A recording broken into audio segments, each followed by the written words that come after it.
बहुत समय पहले सूरजपुर नाम का एक छोटा सा गांव था।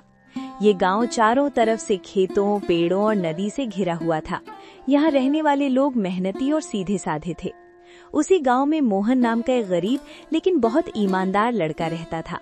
मोहन अपने बूढ़े माता पिता के साथ रहता था।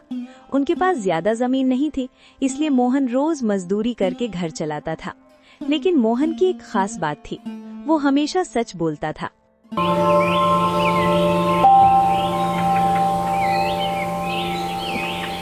एक दिन सुबह सुबह मोहन खेतों की तरफ जा रहा था। रास्ते में उसे उसका दोस्त रवि मिल गया। अरे मोहन, आज इतनी सुबह कहाँ जा रहे हो? खेत पर काम करने जा रहा हूँ। मालिक ने कहा था कि आज जल्दी आना। इतनी मेहनत करके क्या मिलेगा? चलो आज नदी पर चलते हैं, मछली पकड़ेंगे। नहीं रवि, अगर मैं काम पर नहीं गया तो मालिक नाराज हो जाएंगे। मेहनत करना ही सही रास्ता है। रवि को मोहन की बात अच्छी नहीं लगी। उसे लगा मोहन बहुत सीधा है। तुम बहुत भोले हो मोहन, दुनिया चालाक लोगों की है। नहीं रवि, मेरे पिता कहते हैं कि सच्चाई और मेहनत से ही असली जीत मिलती है।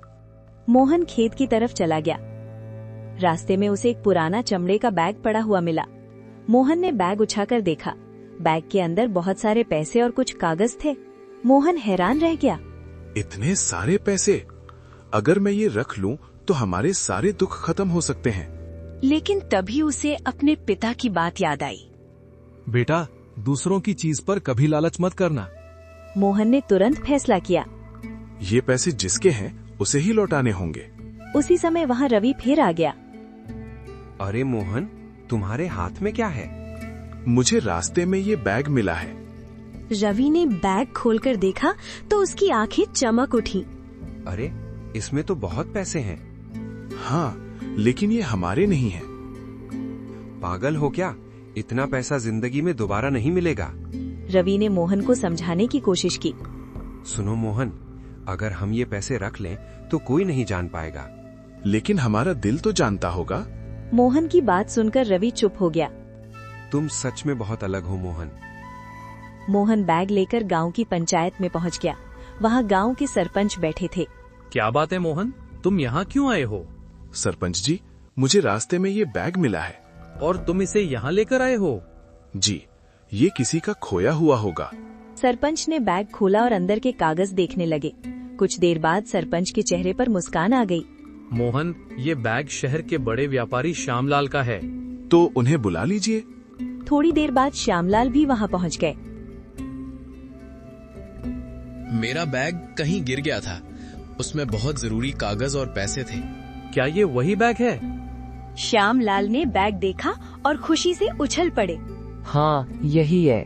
श्यामलाल ने मोहन की तरफ देखा। ये बैग तुम्हें कहाँ मिला? रास्ते में पड़ा था। तुम इसे रख भी सकते थे। लेकिन वो गलत होता। श्यामलाल मोहन की ईमानदारी से बहुत प्रभावित हुए। बेटा, आज के समय में इतने ईमानदार लोग बहुत कम मिलते हैं। मैं तुम्हें इनाम देना चाहता हूँ। नहीं साहब, मैंने सिर्फ अपना कर्तव्य निभाया है। गांव के सभी लोग मोहन की तारीफ करने लगे। मोहन सच में बहुत अच्छा लड़का है। इससे हमें भी सीख लेनी चाहिए। श्यामलाल ने मोहन से कहा, अगर तुम चाहो तो मेरे शहर वाले गोदाम में काम कर सकते हो। सच में? हाँ, और अच्छी तनख्वाह भी मिलेगी। मोहन की आंखों में खुशी के आंसू आ गए। धन्यवाद साहब, मैं मेहनत से काम करूंगा। उस दिन से मोहन की जिंदगी बदलने लगी, लेकिन असली परीक्षा भी बाकी थी। मोहन की ईमानदारी की चर्चा पूरे सूरजपुर गांव में फैल गई थी। लोग अब उसे सिर्फ एक गरीब लड़के की तरह नहीं, बल्कि एक सच्चे और भरोसेमंद इंसान की तरह देखने लगे थे। मोहन के माता पिता भी अपने बेटे पर बहुत गर्व महसूस कर रहे थे। शाम को जब मोहन घर पहुंचा तो उसकी माँ दरवाजे पर ही खड़ी थी। बेटा मोहन, आज पूरे गांव में तुम्हारी तारीफ हो रही है। क्या हुआ था? माँ, मुझे रास्ते में पैसों से भरा एक बैग मिला था। फिर? मैंने उसे पंचायत में दे दिया। वो शहर के व्यापारी श्यामलाल जी का था। मोहन की बात सुनकर उसके पिता की आंखें खुशी से चमक उठी। मुझे तुम पर गर्व है बेटा। मैंने हमेशा तुम्हें सच्चाई का रास्ता सिखाया था। पिताजी, अगर आपने मुझे सही रास्ता नहीं सिखाया होता तो शायद मैं भी लालच में आ जाता।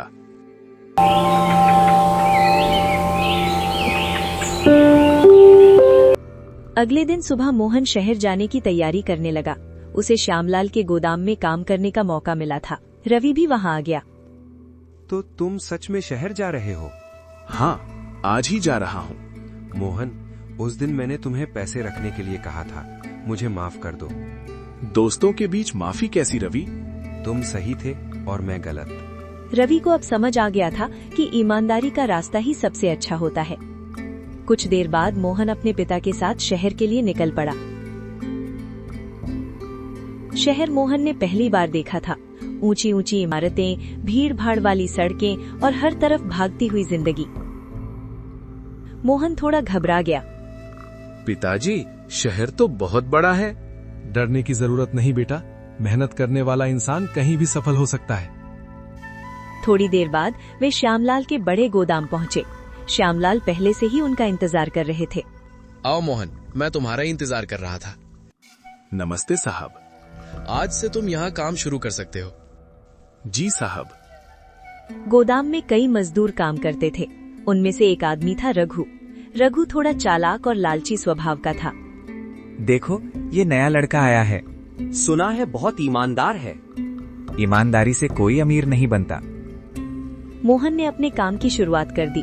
वो बहुत मेहनत करता था और हर काम पूरी ईमानदारी से करता था।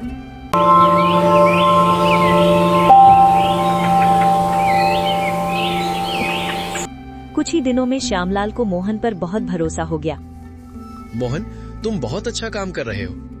धन्यवाद साहब। लेकिन रघु को ये सब बिल्कुल अच्छा नहीं लग रहा था। उसे डर था कि कहीं मोहन उसकी जगह न ले ले। अगर ये लड़का ऐसे ही काम करता रहा तो मालिक इसे बहुत आगे बढ़ा देंगे। एक रात रघु ने एक चाल चलने का फैसला किया। उसने गोदाम से कुछ महंगा सामान चुरा लिया और चुपके से उसे मोहन के कमरे में छिपा दिया। अगली सुबह गोदाम में हड़कंप मच गया। मालिक, गोदाम से सामान गायब है। क्या? सभी मजदूरों की तलाशी ली जाने लगी। जब मोहन के कमरे की तलाशी ली गई तो वहां से वही सामान मिल गया। मालिक, लगता है चोरी मोहन ने की है। ये सुनकर सभी लोग चौंक गए। मोहन, क्या ये सच है? नहीं साहब, मैंने कुछ नहीं चुराया। लेकिन सबूत मोहन के खिलाफ थे। मालिक, मैंने खुद इसे रात को इधर घूमते देखा था। मोहन समझ नहीं पा रहा था कि ये सब कैसे हुआ। साहब, मैं सच कह रहा हूँ, मैंने चोरी नहीं की। श्यामलाल सोच में पड़ गए। एक तरफ सबूत थे, दूसरी तरफ मोहन की ईमानदारी। मुझे सोचने का समय चाहिए। मोहन की आंखों में आंसू आ गए। सच्चाई एक दिन जरूर सामने आएगी। लेकिन क्या सच में सच्चाई सामने आएगी? क्या मोहन अपनी बेगुनाही साबित कर पाएगा या रघु की चाल सफल हो जाएगी? कहानी में अब आने वाला था सबसे बड़ा मोड़। गोदाम में चोरी की घटना के बाद माहौल बहुत भारी हो गया था। मोहन एक कोले में खड़ा था और सब लोग उसे शक की नजर से देख रहे थे। मोहन का दिल टूट गया था क्योंकि उसने कभी गलत काम करने के बारे में सोचा भी नहीं था। साहब, मैं सच कह रहा हूँ, मैंने चोरी नहीं की। श्यामलाल मोहन को ध्यान से देख रहे थे। उन्हें याद था कि यही लड़का कुछ दिन पहले हजारों रुपए से भरा बैग लौटा कर गया था। क्या इतना ईमानदार लड़का चोरी कर सकता है? लेकिन गोदाम के बाकी मजदूर अलग ही बातें कर रहे थे। साबुत तो उसी के कमरे से मिले हैं।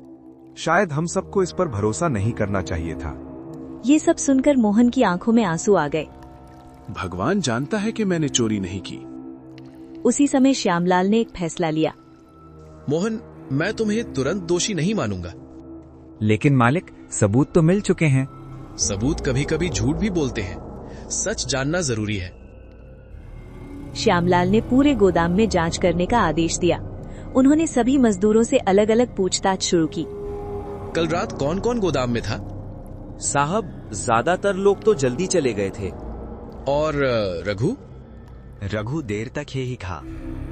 ये सुनकर श्यामलाल को थोड़ा शक हुआ। उधर मोहन बहुत दुखी होकर अपने कमरे में बैठा था। उसे लग रहा था कि शायद अब उसकी जिंदगी फिर से मुश्किल हो जाएगी। मैंने हमेशा सच्चाई का साथ दिया, फिर भी मेरे साथ ऐसा क्यों हो रहा है? लेकिन तभी मोहन को एक बात याद आई।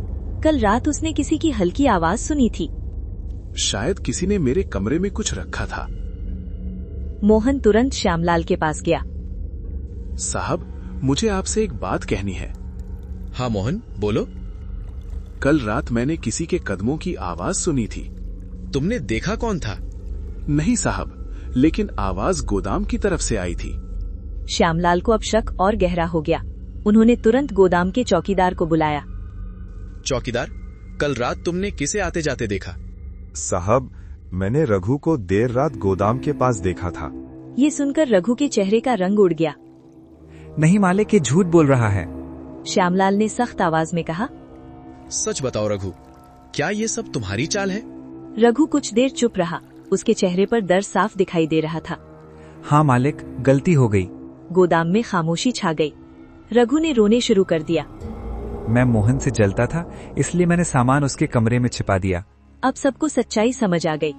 रघु, तुमने एक ईमानदार इंसान पर झूठा इल्जाम लगाया है। मालिक, मुझे माफ कर दीजिए। श्यामलाल ने सख्ती से कहा। ईर्ष्या और लालच इंसान को अंधा बना देते हैं। फिर उन्होंने मोहन की तरफ देखा। मोहन, मुझे तुम पर गर्व है। तुमने मुश्किल समय में भी सच्चाई नहीं छोड़ी। साहब, सच कभी नहीं बदलता। गोदाम के सभी मजदूर अब मोहन की तारीफ करने लगे। हमने तुम्हें गलत समझा था। तुम सच में बहुत अच्छे इंसान हो। श्यामलाल ने उसी समय एक बड़ा फैसला लिया। आज से मोहन इस गोदाम का मुख्य प्रबंधक होगा। ये सुनकर सब हैरान रह गए। मैं मैनेजर? हाँ, क्योंकि ईमानदार इंसान ही सबसे अच्छा नेता बन सकता है। मोहन की आंखों में खुशी के आंसू आ गए। धन्यवाद साहब, मैं कभी आपका भरोसा नहीं तोड़ूंगा। उस दिन से मोहन ने समझ लिया कि सच्चाई का रास्ता कठिन जरूर होता है, लेकिन अंत में जीत उसी की होती है।